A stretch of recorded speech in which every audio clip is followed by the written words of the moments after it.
একটি কথা থেকে অন্যদিকে গিয়েছিলাম যে এক ভদ্র মহিলা আমার কাছে এসেছেন ইসলাম গ্রহণ করবার জন্য। আমি তাকে জিজ্ঞাসা করলাম, এফিডেভিট সব কমপ্লিট করেছেন এবং আইনি সমস্ত পদক্ষেপগুলো শেষ করেছেন, বললাম যে আপনি ইসলাম কেন গ্রহণ করবেন? যারাই আমার কাছে এই টাইপের আসে আমি জিজ্ঞেস করি, কারণ আমার তো জানা আছে যে বাংলাদেশের আমাদের মানুষের প্র্যাকটিস দেখে তো তার ইসলাম গ্রহণ করার কথা না, আরও ইসলাম থেকে পালানোর কথা। কেন গ্রহণ করেছেন? তো তিনি বললেন, ইসলাম সম্পর্কে আমি বই পড়েছি, এই বই আমাকে প্রভাবিত করেছে। আবার কোনো কোনো ব্যক্তিকে আমি দেখেছি, তাদের ব্যক্তিত্ব দেখে, নিশ্চয়ই সেরকম ব্যক্তিত্ব খুবই কম, দেখে আমি প্রভাবিত হয়েছি। গোটা পৃথিবীতে আপনারা বিশেষ করে পশ্চিমা দুনিয়ার খবর রাখবেন নিশ্চয়ই, সেখানে প্রতিদিন ইসলামে আসা মানুষের সংখ্যা বেড়ে চলেছে এবং পুরুষদের চাইতে মেয়েদের মধ্যে ইসলাম গ্রহণের সংখ্যা অনেক বেশি, প্রবণতা অনেক বেশি। কেন? যেখানে নারী অধিকার নিয়ে এত কথা বলা হয়, নারীদের অধিকার দেওয়ার জন্য এত আয়োজন নেওয়া হয়, এত উদ্যোগ নেওয়া হয়, সেই সমাজে কেন, সেই সমাজের নারীরা কেন ইসলামে আসছে এবং সেখানকার মুসলমানরা কেন ইসলামে আসছে, এই বিষয়টা নিয়ে আমি একটু স্টাডি করার চেষ্টা করলাম। আমার কাছে দুটি জিনিস পরিষ্কার হয়েছে। নাম্বার এক, তারা কোরআন পড়ে। যারাই ইসলামের পথে এসেছে তাদের বেশিরভাগ মানুষ কোরআন পড়ে ইসলামে এসেছে। এবং ওমর রাদিয়াল্লাহু তাআলার কথা আপনারা জানেন, গোটা পৃথিবীর ইতিহাসে প্রবাদতুল্য শাসকদের একজন, ন্যায় বিচার প্রতিষ্ঠার ক্ষেত্রে দৃষ্টান্ত স্থাপন করা মানুষদের একজন, সে ওমর রাদিয়াল্লাহু তাআলা আনহু। তার ইসলাম গ্রহণের ইতিহাসও আপনারা জানেন। তিনি কিন্তু নবী সাল্লাল্লাহু আলাইহি সাল্লামকে হত্যা করার দায়িত্বে নিয়োজিত হয়ে সে দায়িত্ব পালন করার জন্য যাচ্ছিলেন। পথিমধ্যে তিনি তার বোন বগ্নিপতির কণ্ঠের তেলাওয়াত শুনেছেন। এই ঘটনা বিভিন্ন ভাবে বর্ণিত হয়েছে, আপনারা জানেন। সেই তেলাওয়াত তাকে এতটা প্রভাবিত করেছে যে তিনি হত্যার পরিবর্তে বরং মুহাম্মদ সাল্লাল্লাহু আলাইহি সাল্লামের কাছে হাত দিয়ে তার হাতে ইসলাম গ্রহণ করেছেন। তার মানে কোরআন সামান্য একটু শোনার পর তার ভিতরে এরকম প্রভাব পড়েছে। আপনাদেরকে আরেকটা গল্প শোনাতে চাই। তোফাইল ইবনে আমর আদ-দুসি একজন বড় মাপের কবি ছিলেন ইয়েমেনের। শুধু বড় মাপের নয়, আমরা জাতীয় কবি বলি, তখনকার জাতীয় কবির কালচারই ভাবে ছিল না। যদি থাকতো হয়তো তিনি ইয়েমেনের জাতীয় কবি থাকতেন তখনকার। তোফাইল ইবনে আমর আদ-দুসি, দুস ওনার গোত্রের নাম। উনি যেহেতু বড় সাহিত্যিক এবং কবি ছিলেন এবং সেই সময়ে কবি সাহিত্যিকদের অনেক কদর ছিল, বড় বড় রাজদরবারগুলোতে কবি সাহিত্যিকদেরই পদচারণা সবচেয়ে বেশি ছিল এবং সবচেয়ে বড় পুরস্কারগুলো তারাই জিততেন। প্রশংসা করে রাজাদেরকে বিভিন্ন কবিতা, বিভিন্ন পংক্তি, বিভিন্ন লেখা এগুলো উপহার দিলেই পুরস্কার পেতেন। তো তোফাইল ইবনে আমর আদ-দুসি যেহেতু সাহিত্যিক ছিলেন, ভিআইপি ছিলেন, তিনি মক্কা উমরা করতে এসেছেন। মুহাম্মদ সাল্লাল্লাহু আলাইহি সাল্লাম তখন গোপনে ইসলাম এর দাওয়াত দিচ্ছেন।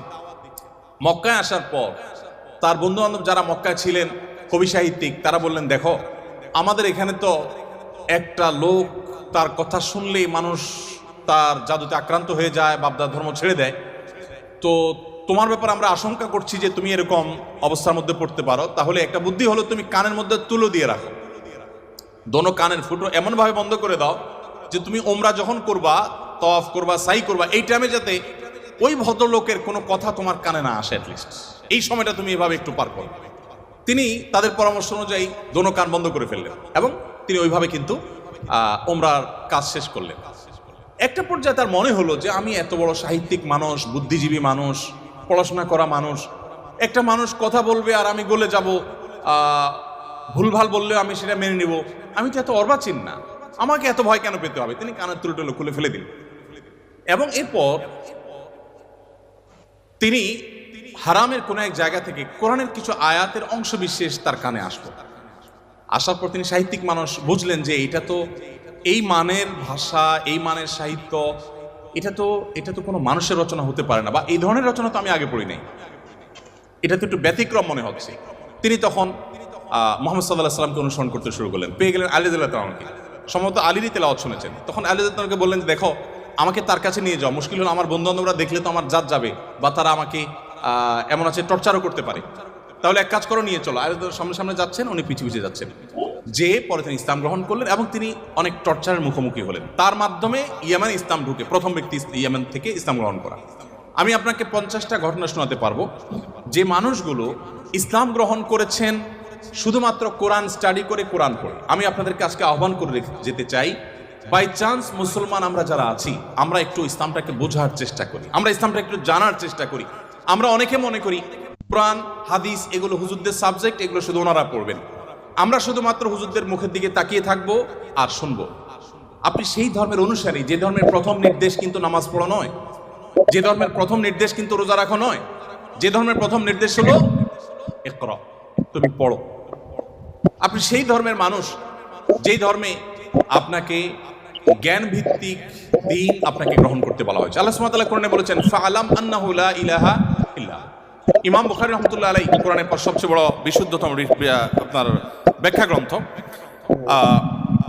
সেখানে আল্লাহ রাব্বুল আলামিন যে কোরআনে আয়াতে বলেছেন, এর আলোকে ইমাম বুখারী রাহমাতুল্লাহ একটা অধ্যায় রচনা করেছেন। আপনারা জেনারেল ব্যাকগ্রাউন্ডের মানুষ, আপনাদেরকে আমি কিছু এমন তথ্য দিতে চাই যেগুলো হয়তো আপনাদের জানা নেই, এবং সেটা এই জন্য দিতে চাই যে মুসলমানদের জ্ঞান বিজ্ঞানের চর্চা কোন লেভেলে ছিল, বিজ্ঞান তো বটে, সাধারণ জ্ঞানের চর্চাও কোন লেভেলে ছিল।